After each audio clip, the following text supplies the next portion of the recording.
ప్రభు అయినటువంటి యేసుక్రీస్తు నామానికి స్తోత్రాలు. అందరికీ ప్రైజ్ ది లార్డ్. ఇది నమ్మనాడు దేవుడి వాక్యము. యాకోబు పత్రిక 1వ అధ్యాయము 18వ వచనం ఒకటి చూసుకుందాం. యేసుక్రీస్తుల ప్రభుల వారి గురించి ఏం సెలవిస్తుంది, మన గురించి ఏం సెలవిస్తుంది వాక్యం అనేది ఇక్కడ చూసుకుందాం.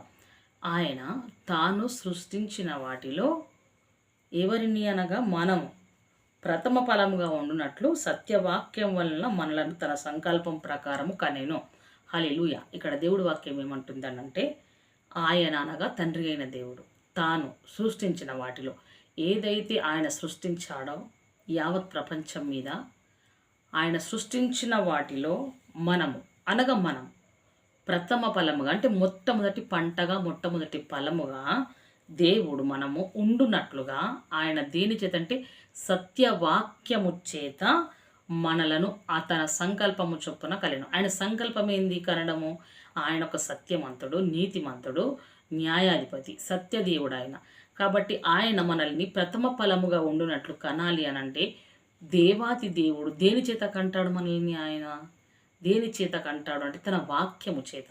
తన వాక్యము చేత నిత్యం మనకు ఉతక స్నానం చేయించి నిత్యం మనం పరిశుద్ధపరిచి తన వాక్యము చేత తన సంకల్పం ఏమైంది? తండ్రి అయిన దేవుడు ఏ రీతిగా సత్యవంతుడై ఉన్నాడో, ఏ రీతిగా పరిశుద్ధుడై ఉన్నాడో, తన కుమారుడు తనలాగా ఉండాలని తన సంకల్పము చొప్పున మాత్రమే ఆయన మనల్ని కన్నాడు. ఆయన సంకల్పం ఎంత గొప్పదై ఉంటుంది. దేవుని పోలిన వారు ఎవరు లేరు. కానీ దేవుడు తన స్వరూపమందు నరుని సృజించెను. దేవుడి ఊళ్ళో ఉన్న ఊపిరి ఆయువు మనలో ఊదెను. కాబట్టి తన కన్నాడు మనల్ని తన దేని చేత? తన వాక్యము చేత. తన బిడ్డలు తనలాగా ఉండాలనుకున్నాడు. దేవుని కంటే నేను మిమ్మల్ని కొంచెమే తక్కువగా చేసి ఉన్నాను అంటాడు దేవుడు కదా. కాబట్టి దేవాతి దేవుడు తన సంకల్పము చొప్పున మనల్ని నిర్మించాడు. ఎలా? తొలి పంటగా, ప్రథమ ఫలముగా. ప్రథమ అనగా తొలి పంటగా, శ్రేష్టముగా దేవుడు మనల్ని ఏర్పరచుకున్నాడు కాబట్టి మన యందు తన సంకల్పం నెరవేర్చుకున్నాడు. ఎవరి ఎడల తన దృష్టి ఉంటుందో, ఎవరి ఎడల తన చిత్తం ఉంటుందో, ఎవరైతే తన దృష్టిలో ఉంటారో వారి ఎడల తన సంకల్పం ఉంటుందో ఆ సంకల్పమును ఆయన నెరవేరుస్తాడు. అంటే ప్రపంచమంతా లేదా అని అడుగుతారా మీరు? కానీ దేవుడు అందరినీ పిలిచాడు. కానీ అందులో కొందరిని ఏర్పరచుకున్నాడు ఆయన. ఏర్పరచబడిన వారు తన సంకల్పంలో ఉన్నట్లు, అంటే పిలువబడిన వారు కదంటే అనేకులను పిలిచాడు. కానీ పిలిచిన ప్రతి వారు పలకాలి, పిలిచిన ప్రతి వారు తన తట్టు తిరగాలి. అప్పుడు తన సంకల్పంలో ఉన్నట్లు. లోకమును ఆయన ఎంతో ప్రేమించాడు, అందరినీ పిలిచారు. కానీ విన్నవాడు వస్తున్నాడు, అంగీకరించిన వాడు అత్తుకుంటున్నాడు. వారు ఎలా అవుతున్నారు? పిలువగానే తండ్రి పిలువగానే వారు మరలుకున్నప్పుడు కుమారులు అవుతున్నారు. ఆయన ఎలా అవుతున్నట్టు సత్యవాక్యము చేత కని ఉన్నాడు. సత్యవాక్యము చేత తన గాయముల చేత అత్తుకొని ఉన్నాడు. ప్రథమ ఫలముగా ఉన్నాడు క్రీస్తు ప్రభుల వారు మన మధ్యలో మనల్ని ప్రథమ ఫలముగా ఉంచాడు. మొట్టమొదటి ఫలము ఆయనే. ఆయన మనల్ని ఫలముగా ఉంచినట్లు ఇక్కడ మనం లేఖనములో చూస్తున్నాం. ముద్ద మొదటి పిడికేడు పరిశుద్ధమైతే ఏమైతుంది? ఇక్కడ ముద్దంతా పరిశుద్ధమే అంటున్నాడు. అంటే ఒక ముద్దలో మొట్టమొదటి ముద్ద శ్రేష్టమైందైతే, మంచిదైతే, పరిశుద్ధమైతే మొత్తం అంత ముద్దంతయు అంటే ముద్దంతయు అన్నమంతయు ఎలా ఉంది? పరిశుద్ధంగా ఉంది. జ్ఞాపకం చేసుకోవాలి.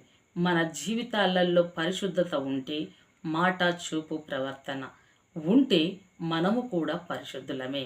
ముద్దనే పరిశుద్ధమైతే ముద్దంతయు పరిశుద్ధమే. మొదటిదైతే తర్వాత అంతయు పరిశుద్ధమే. వేరు పరిశుద్ధమైతే కొమ్మలను పరిశుద్ధులే. అంటే వేరు ఎవరు కదా? ఒకసారి జ్ఞాపకం చేసుకున్నాడు. తండ్రి అయిన దేవుడు. మనం ఎవరు? కొమ్మలమై ఉంటున్నాం. మరి ఆయన పరిశుద్ధుడు. ఆయన నత్తుకొని పిలువబడ్డ మనం ఎవరము? మనము పరిశుద్ధులమే. ఒకసారి మనము కూడా పరీక్షించుకుందాం. మనము కొమ్మలమేనా? వేరు పరిశుద్ధమే. మనము కొమ్మలమేనా? పరిశుద్ధముగా ఉన్నామా? మనల్ని మనం పరీక్షించుకుంటే పరిశుద్ధులమైతే కొమ్మలమవుతాం. కొమ్మలమైతే పరిశుద్ధంగా జీవిస్తాం.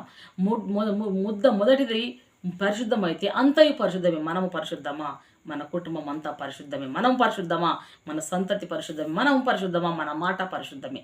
ఒక్కసారి వాక్యం జ్ఞాపకం చేసుకోవాలి. మొదటి ముద్దలో పరిశుద్ధమైతే అంతా పరిశుద్ధమే. క్రీస్తుల వారు పరిశుద్ధులు.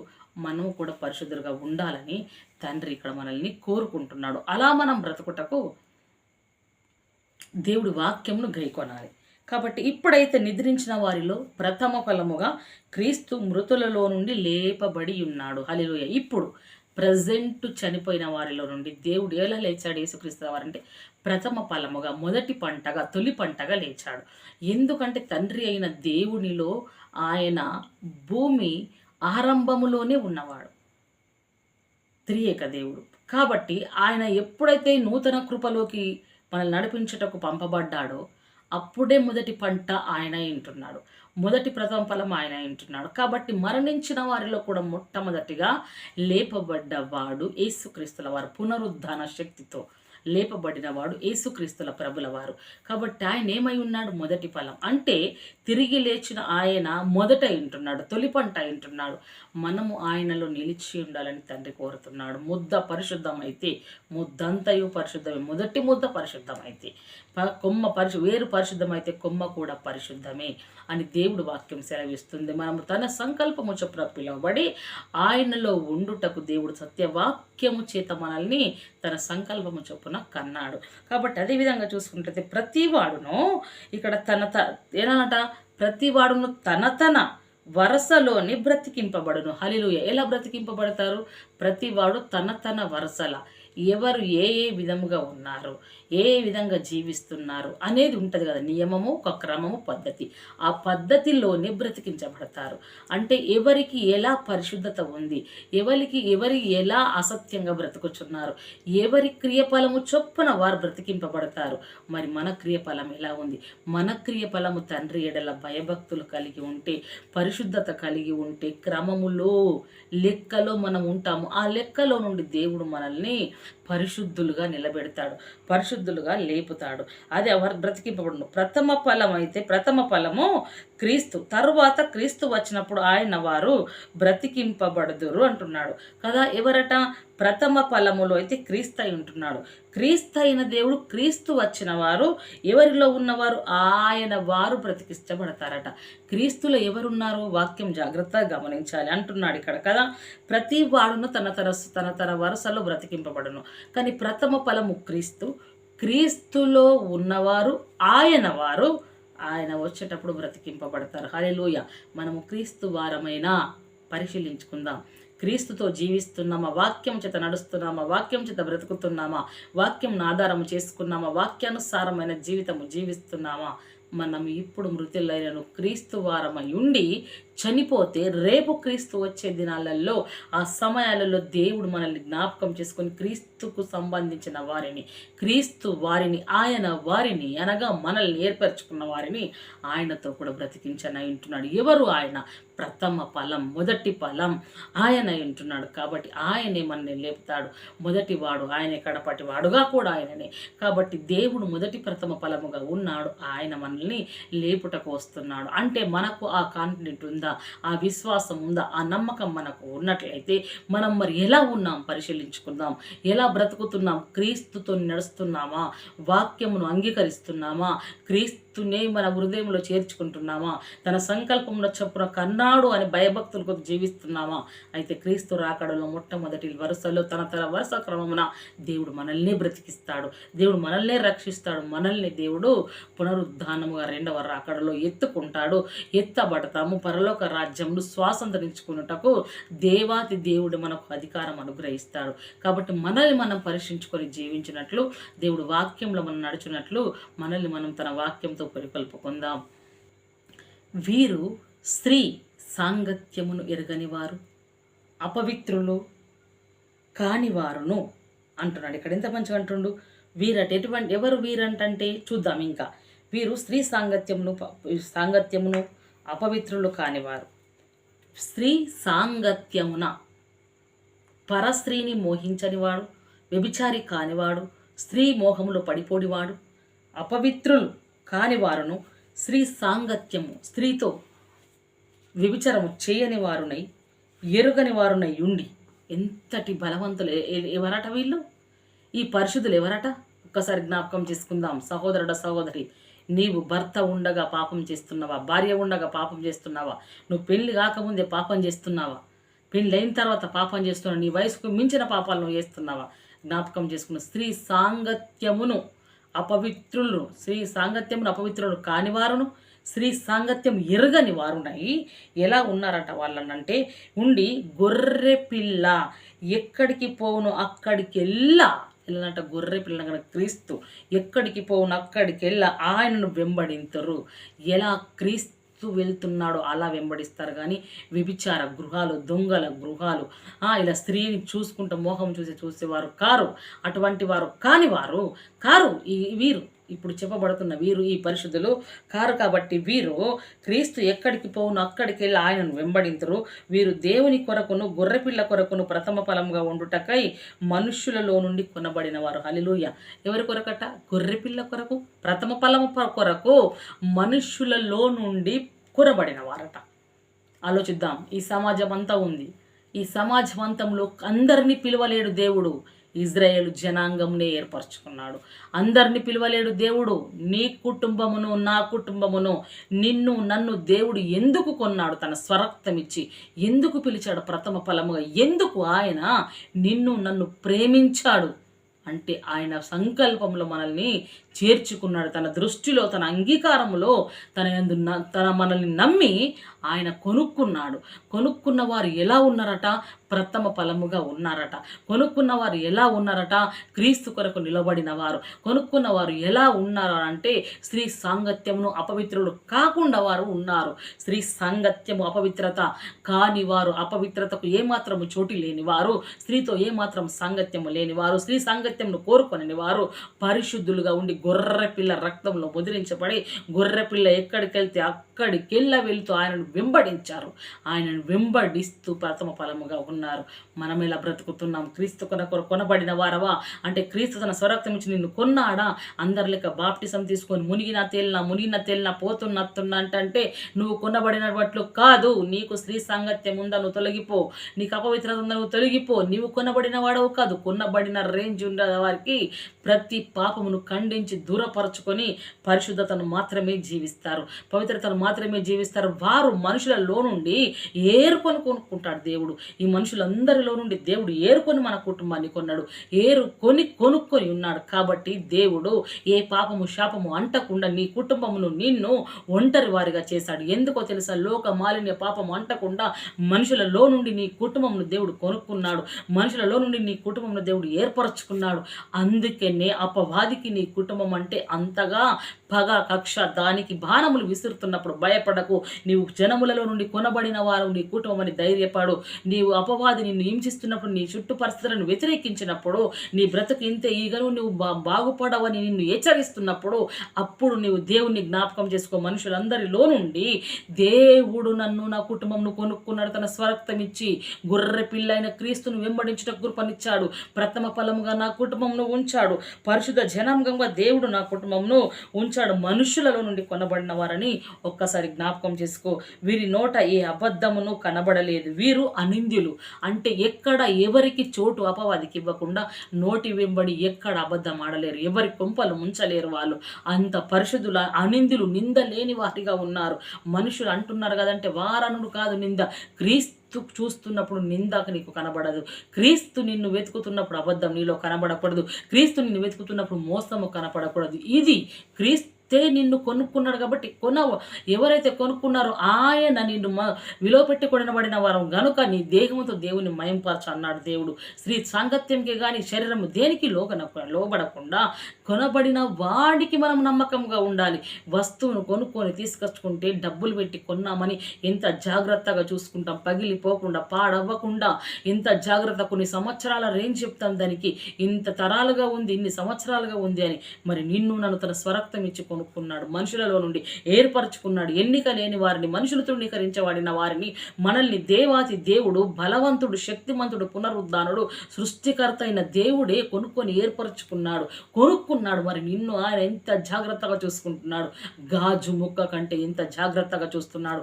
ఎక్కడ పెడితే అది పగిలిపోతుందో, ఏ సమాజంలోకి వెళ్ళి పాడైపోతారో, ఎలాంటి ఐశ్వర్యం ఇస్తే వాళ్ళు తొలగిపోతారో, ఇంకా వారికి ధనఘనతలు ఇస్తే మనుషులు అసూయ చేత వారు ఇంకను గర్వించి ఏమైపోతారో నా ప్రజలని దేవుడు మనల్ని కంచె వేసి ఉంచాడు. ఆ కంచెలో భయపడకు. ఒక రోజు విడుదల ఉంది, ఒక రోజు ఆశీర్వాదం ఉంది, ఒక రోజు నిన్ను దేవుడు గణపరుస్తాడు. అప్పుడు మనుషులలో నుండి నీవు కొనబడిన వాడవు, కొనబడిన దానవని సర్వశక్తి మంతుడు దేవుడి గురించి నువ్వు తెలుసుకుంటావు. కాబట్టి ఇక్కడ వాక్యం ఉంటుంది. అప్పుడు మరి ఒక దూత గురించి అలా భూనివాసులందరి గురించి మనం చూస్తాం. అదేవిధంగా చివరి వచనం ఒకటి చూసుకుందాం మనము. ఏమన్నటువంటి దేవుడు ఆజ్ఞలను యేసును గూర్చిన విశ్వాసమును గైకొనుచున్న పరిశుద్ధులను ఓర్పు ఇందులో కనబడుచున్నది. మనం కనబడుతున్నది ఏమిటి అనగా దేవాతి దేవుని యొక్క పరిశుద్ధమైన కృప మనకి ఇక్కడ కనబడుతుంది. ఆయన కృపలో ఏముంది అని మనము చూసుకున్నట్లయితే ఆయన కృపలో జీవమై ఉంటుంది, ఆయన కృపలో ఓర్పు అయి ఉంటుంది, పరిశుద్ధత అయి ఉంటుంది. అంతా చూసుకున్నట్లయితే దేవుడి శక్తి మనకు ఇక్కడ కనబడుతుంది. అదేవిధంగా మనం ఇక్కడ దేవుడి వాక్యంను చూసుకున్నట్లయితే ఇంకా రాయవలసి ఉన్న గొప్ప పంట ఎలానంట, కూర్చుట కొరకు ఇప్పటి విశ్వాసులు తొలి పంట తన సత్య వాక్యము అంటే క్రీస్తు యొక్క శుభవార్త సువార్త జన్మమును గురించి రాయబడి ఉన్నది. ఇంకా రాయవలసి ఉన్న గొప్ప కార్యాలు ఏమిటంటే పంటను కూరుస్తున్నాం అంటే అది విశ్వాసులకు తొలి పంటగా చూస్తున్నాం. ఆ పంట తన సత్యవాక్యంగా మనం ఇక్కడ చూస్తున్నాం. ఆయన జననమే ఒక తొలి పంటగా చూస్తున్నాం. అదే రీతిగా యోహాను సువార్తలో చూసుకుందాం. తన్ను ఎందరు అంగీకరించురో వారందరికీ అనగా అంటున్నాడు ఇక్కడ. తన నామమునందు విశ్వాసం ఉంచిన వారికి దేవుని పిల్లలగుటకు ఆయన అధికారం అనుగ్రహించారు. ఎవరికట? దేవుణ్ణి దేవుడని ఎందరు అంగీకరిస్తారో, తన్ను ఎందరు అంగీకరించారో వారందరికీ ఏం అధికారం ఇచ్చాడట? దేవుని పిల్లలు అగుటకు అధికారం ఇచ్చాడట దేవుడు. దేవుడికి అధికారం ఉంది. ఏమని? సర్వ ప్రపంచాన్ని, భూలోకాన్ని, పరలోకాన్ని శాసించే అధికారం పరలోకపు తండ్రికి ఉంది. ఆ అధికారము నీకు నాకు ఇస్తాడంటుండే. ఎప్పుడు? తనను అంగీకరించాలి, తన నిజదేవుడిని అంగీకరించాలి, ఆయన సత్యం ఆయనలో ఉంది అని అంగీకరించాలి, ఆయనతో నడవాలి, ఆయన వాక్యంకు లోబడాలి, క్రీస్తు చెప్పిన మాట వినాలి. అప్పుడు మనం ఎవరమైతాం? తండ్రికి కుమారులమైతాం. చెప్పితే వింటేనే కదా కుమారుడైతాడు, వింటేనే పోలికలు వస్తేనే కుమారుడైతాడు. పోలికలు రావాలి, సుగుణాలు అవలంబించుకుంటేనే వారసుడవుతాడు. మరి మనలో సుగుణాలు ఉన్నాయా? వారసులం మనమే. మనము తన మాట వింటున్నామా? కుమారులం మనమే. తన మాట చొప్పున మనం బ్రతుకుతున్నామా? తన పోలికలు మన లోపల ఉన్నాయా? మనమే తన వారసులం. అంగీకరిస్తే వారు దేవుని పిల్లలవుటకు అధికారం అనుగ్రహించాడు. వారు దేవుని వలన పుట్టిన వారే కానీ రక్తము వలన కానీ అంటున్నాడు ఇక్కడ, శరీరేచ్ఛ వలన కానీ మనుషేచ్ఛ వలన పుట్టిన వారు కారు. శరీరం వలన, మనుషుల వలన, రక్తం వలన పుట్టిన ప్రజలు కారు. దేవుని మూలంగా పుట్టారనగా తన వాక్యము చేత తన కన్నాడు మనల్ని, తన వాక్యం చేత బ్రతికించాడు, తన వాక్యం చేత పోషిస్తున్నాడు, తన వాక్యం చేత నడిపిస్తున్నాడు, తన వాక్యం చేత స్థిరమైన పునాదిగా ఉంచాడు, తన వాక్యం చేత పరలోకం ఇస్తున్నాడు, తన వాక్యం చేత ఈ భూప్రపంచంలో పాపము మన కంటకుంట దేవుడు వాక్యమని కంచెలో కట్టడలో మనల్ని బ్రతికిస్తున్నాడు. ఆ వాక్యం వెలుగై నిత్యము తన మహిమలో మనల్ని రింపుకొని నడిపిస్తుంది. ఏ పాపము లోకములు మన కంటకుంట దేవుడు మనల్ని భద్రపరిచాడు, కాచాడు, దాచాడు, సర్వశక్తిమంతుడు. అందుకని ఆయన అంగీకరించలేవా? పూర్ణ మనసుతో అంగీకరించు, భయపడు, ఆయనను ఓర్చుకో, నీకు వచ్చిన ప్రతి కష్టాన్ని బట్టి ఓర్చుకో, ఎక్కడ కూడా పాపానికి కాలు దువ్వకు. దేవుడే ఒక రోజు ఏర్పరచన అయింటున్నాడు. సర్వశక్తి గల దేవుడు మనల్ని ఏర్పరచుకుంటాక ఆయన కృప చూపడం అయింటున్నాడు. అదే యోహాను సువార్త 3:3లో చూసుకున్నట్లయితే ఇక్కడ దేవుడు వాక్యం సెలవిస్తుంది. అందుకు యేసు, ఒకడు కొత్తగా జన్మిస్తేనే కానీ అతడు దేవుని రాజ్యం చూడలేడని నీతో నిశ్చయంగా చెప్పుచున్నానని యేసు ప్రభుల వారు చెప్పాడు. అయితే నికోదేము అడుగుతున్నాడు, మరలా మనుషుడు తల్లి గర్భంలోకి ఎలా పుట్టగలడు అని అడుగుతున్నాడు. ఎవరు? నికోదేము. ఈ దేవుడి మాటలు చెప్తున్నప్పుడు నికోదేముకు డౌట్ వచ్చింది. ప్రతి క్రైస్తవుడికి వాక్యము తెలుసుకునాలని ఆసక్తి ఉంటే ఖచ్చితంగా డౌట్ వస్తుంది. ఇది ఏంది అని అడుగుతాం మనం. విని వెళ్ళిపోతున్నాము, అది అర్థం కాకుండా అంతే కదా వెళ్ళిపోతున్నామంటే నీవు నిజమైన కుమారుడు కాదు. కుమారుడైతే వాక్యమును గ్రహిస్తే వాక్యమున్న మర్మము గురించి నువ్వు మరలా ప్రశ్నిస్తావు. ఎలాంటి ఇది ఎలా జరిగింది అని అందులో నువ్వు జవాబు వెతుక్కుంటావు. అందులో ఏందని సారాంశంను వెతుక్కుంటావు. నికోదేము కావాలి, నికోదేము అయితేనే నువ్వు అడుగుతావు. కాబట్టి నికోదేము గారు ఇక్కడ అడిగినప్పుడు ఆయన అడగగా యేసు ఏమంటున్నాడంటే, యేసు ఇట్లా, నేను ఒకడు నీటి మూలంగాను ఆత్మ మూలంగాను జన్మిస్తేనే గాని దేవుని రాజ్యంలో ప్రవేశింపలేడని నీతో నిశ్చయంగా చెప్పుచున్నాడు. ఎలానంట? నీటి మూలంగా, ఆత్మ మూలంగా. నీటి మూలంగా తీసుకుంటున్న బాప్టిసము శరీర క్రియలను, శరీర పాపమును చంపివేస్తున్నావు, పాత జీవితంను చంపివేసి క్రీస్తులోకి వస్తున్నావు. ఆత్మ మూలం కనుక పరిశుద్ధమైన ఆత్మ ఎప్పుడైతే పొందుకుంటావో, పరిశుద్ధాత్మను ఎప్పుడైతే ధరించుకుంటావో, ఆత్మ తన మనల్ని మనం ఎరగకుండానే మనకు ప్రార్థన నేర్పిస్తుంది. మన జీవితం క్రీస్తుతో ఎలా నడవాలో అని నడిపిస్తుంది. పరిశుద్ధాత్మ ప్రేరేపణ బహుశ్రేష్టమైనది, బహు విలువైనది. పరిశుద్ధాత్మ ప్రేరేపణ ప్రతి పాపము నుంచి విడిపిస్తుంది, పాపంలోకి వెళ్ళకుండా కాపాడుతుంది. పరిశుద్ధాత్మ శక్తి నీతి సత్యములతో బ్రతికిస్తుంది. ఇది ఎవరికి సాధ్యం అంటే కేవలం కేవలం క్రీస్తు కొరకు జీవించాలన్న వారికి మాత్రమే ఈ పరిశుద్ధాత్మ రక్షణ, పరిశుద్ధాత్మ బాప్తిసము ఆత్మ మూలంగా తీసుకుంటారు అన్నట్లు తన కొరకు మానవుడు బ్రతుకుతే ఎప్పుడైనా అవినీతిలోకి జారిపోతాడు. దేవుడి కొరకు బ్రతుకుతే ఇంతటి కష్టమైన నష్టమైన ఓర్చుకొని దేవుడి కొరకు బ్రతకాలనుకున్న వారు, దేవుని ఆత్మ కలిగిన వారు, వాక్యం చేత కనబడిన వారు మాత్రమే అలా ఉంటారు. అదేవిధంగా ఇక్కడ దేవుడు వాక్యం అంటుంది కాబట్టి ప్రవేశించిన చెప్తున్న శరీర మూలంగా జన్మించినది శరీరమును, ఆత్మ మూలంగా జన్మించినది ఆత్మ అయి ఉన్నది. హల్లెలూయా. శరీర మూలంగా జన్మిస్తున్నావే నువ్వు, నీ శరీరంతో శరీర మూల ఆత్మ సంబంధంగా నీవు జన్మిస్తే నీవు ఆత్మకు సంబంధమైన వాడవు అని ఇక్కడ దేవుడు వాక్యము సెలవిస్తుంది. అదే రీతిగా మనం ఇక్కడ చూసుకున్నట్లయితే దేవుడు వాక్యములు చూసుకున్నట్లయితే ఇక్కడ అంటున్నాడు, ఏమని అంటున్నాడు, మీరు క్రొత్తగా జన్మిపోవాలని నేను మీతో చెప్పినందుకు ఆశ్చర్యపడవద్దు. నేను చెప్తున్నాను మీకు క్రొత్తగా ఎందుకు ఆశ్చర్యపడద్దంటే ఇక్కడ అంటున్నాడు, గాలి తనకిష్టమైన చోటను విసురును, నీవు దాని శబ్దమును విందువు కానీ అది ఎక్కడి నుండి వచ్చునో ఎక్కడికి పోవును అది నీకు తెలియదు. ఆత్మమూలంగా జన్మించిన ప్రతివాడును అలాగే ఉన్నాడు. గాలి ఎక్కడ పడుతుంది, ఎక్కడికి ఇస్తుంది, ఎటు పోతుంది తెలియదు. కాబట్టి ఆత్మ మూలంగా జన్మించిన వాడు కూడా అదే రీతిగా ఉన్నాడు. ఆత్మ మూలంగా జన్మించిన వాడు ఎక్కడ నిలబడతాడో తెలియదు. పరిశుద్ధాత్మ దేవుడు ఒక చోట ఒక విశ్వాసిని, ఒక సేవకుని ఉంచాడు. ఒకే చోట ఉన్నావు అంటే నీవు శరీరానుసారంగా జన్మించిన వాడవి, ఆత్మానుసారంగా జన్మించిన వాడు, ఆత్మానుసారంగా రక్షింపబడ్డవాడు ఒక చోట ఉండడు, ఒక చోట వాడబడడు. ప్రత్యేకమైన స్థలాలకు పరిశుద్ధాత్మ దేవుడు తీసుకెళ్తాడు. అది క్షేమమే గాని, అది శ్రమనే గాని, ఏదైనా సరే పరిశుద్ధాత్మ దేవుడు మాత్రమే తీసుకెళ్తాడు. కాబట్టి పరిశుద్ధాత్మతో జన్మించినావా నీవు ఒక చోట ఉండలేవు. పరిశుద్ధాత్మతో జన్మించావా అని ఒకటే చోట నువ్వు ఒక చోటనే వాడబడవు, అనేక చోట్ల నీవు ఉంటావు. ఇక్కడ అంటున్నాడు, అదే విధంగా అంటున్నాడు, అందుకు ఉన్నాడు అలాగే ఆత్మమూలంగా జన్మించేవాడు ఉన్నాడు. అందుకు నికోదేము ఈ సంగతులు ఎలాగూ నాకు సాధ్యమని ఆయనను అడిగి ఉన్నాడు కదా. నికోదేము అడిగి ఉన్నాడు ఈ విషయాలను. కాబట్టి మనము కూడా జ్ఞాపకం చేసుకున్నాడు దేవుడు వాక్యమును కదా. పేతురు గ్రంథంలో చూసుకున్నట్లయితే ఇక్కడ మీరు క్షయబీజము నుండి పుట్టబడిన వారు గనుక ఇక్కడ ఏమంటుండు, మీరు క్షయబీజము నుండి కాక శాశ్వతమగు జీవము గల దేవుని వాక్యం మూలముగా అక్షయ బీజము నుండి పుట్టింపబడిన వారు గనక నిష్కపటమైన సహోదర ప్రేమ కలుగునట్లు మీరు సత్యమునకు అంటున్నాడు. ఇక్కడ ఏమంటున్నాడంటే క్షయము అంటే నశించిపోయే దాని మూలంగా కాక శాశ్వతంగా నిత్య జీవము గల దేవుడి జీవము మూలముగా, జీవశక్తి గల దేవుని వాక్యం మూలముగా మీరు అక్షయమైన అలా పుట్టింపబడిన వారు గనక, విలువపెట్టబడిన వారు గనక, వెలిగింపబడిన అక్షయమైన పాత్రగా మీరు ఆ విధంగా పుట్టబడిన వారు కనుక మీరు ఎలా నిష్కపటమైన ప్రేమతో, ఏమాత్రం కపటము లేని ప్రేమతో ప్రేమ కలిగి ఉన్నట్లు మీరు ఎలా ఉన్నారంటే సత్యమునకు విధేయులగుట చేత.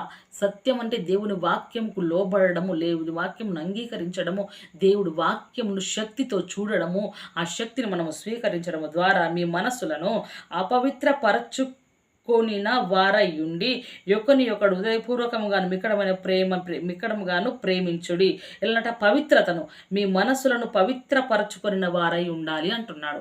అపవిత్రతను తొలగించుకొని దేవుడు వాక్యముకు ఎలా ఉండాలంటున్నాడంటే సహోదర ప్రేమ మీలో సత్యమునకు విధేయులవుట చేత మీ మనస్సులను పవిత్రపరచుకోనాలి.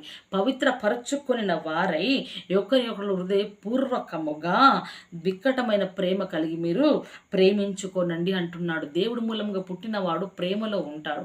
దేవుని మూలంగా పుట్టినవాడు జీవం కలిగి ఉంటాడు. దేవుడి మూలంగా పుట్టినవాడు శాశ్వతమైన జీవం గల దేవుని వెతుకుతాడు. దేవుడి మూలంగా పుట్టినవాడు సత్యమును అనుసరిస్తాడు.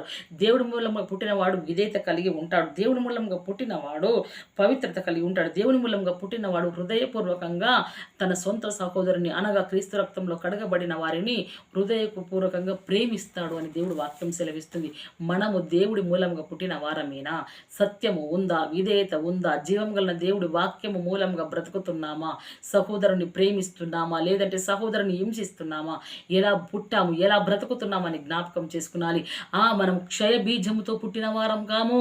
అక్షయమైన బీజము నుండి, స్థిరమైన బీజము నుండి, శాశ్వతమైన జీవము గల దేవుని వాక్యం నుండి జన్మించబడిన వారము. విలువ గల తండ్రికి పుట్టిన వారము. మనము విలువ కలిగి జీవించాలి. విలువ కలిగి ప్రత్యేకంగా ఏర్పరచబడ్డాడు. ప్రత్యేకంగా మనుషుల నుంచి కొనుక్కున్నాడు ఆయన నిన్ను. జాగ్రత్త, ఎవరికి పుడుతున్నావు, ఎవరికి అంటున్నారు నిన్ను? దేవునికి పుట్టు. దేవుడే నిన్ను కన్నాడు కాబట్టి దేవుడికి విధేయత కలిగి ఉండు. దేవుడికి కుమారుడు అయిండు, దేవుడికి కుమార్తెగా ఉండు. రోషం గల దేవుడు నీకు తండ్రి, భూమి ఆకాశంలో శాసించేవాడు నీ తండ్రి. నీవు ఎందుకు లొంగుతున్నావు? దేనికి లొంగుతున్నావు? దేనికి భయపడుతున్నావు? దేని కొరకు నీవు ఆరాట పడుతున్నావు? ప్రశ్నించుకోవాలి. ఇక్కడ మనం గనం ఒక విధంగా చూసుకున్నట్లయితే, అదేవిధంగా ఇక్కడ చూసుకున్నట్లయితే ఒక మాటను మాట్లాడుకుందాం మనం. ఇది పాపము నుండి ఎలానట, మరణము నుండి, పాపము నుండి కూడా మరణము నుండి కూడా మనలను తప్పించేందుకు దేవుడు అనుసరించిన పద్ధతి ఏది? దేవుడి వాక్యము చేత కని మనల్ని ఎక్కడి నుంచి తప్పిస్తున్నాడు? ఇప్పుడు పాపము నుండి, మరల నుండి దేవుడే మనల్ని తప్పించుటకు ఆయన యొక్క పద్ధతిగా వచ్చాడు. మనము కూడా అలా బ్రతకాలి. కాబట్టి ఈ మాటలు జ్ఞాపకం చేసుకుని ఇట్టి మాటలు దేవుడు మన ఆత్మని దీవించాలని కోరుకుందాం. ఈ వాక్యం దేవుడు మనందరి ఆత్మని దీవించి ఆశీర్వదించి ఫలింపజేయును గాక. ఆమేన్. Praise the lord.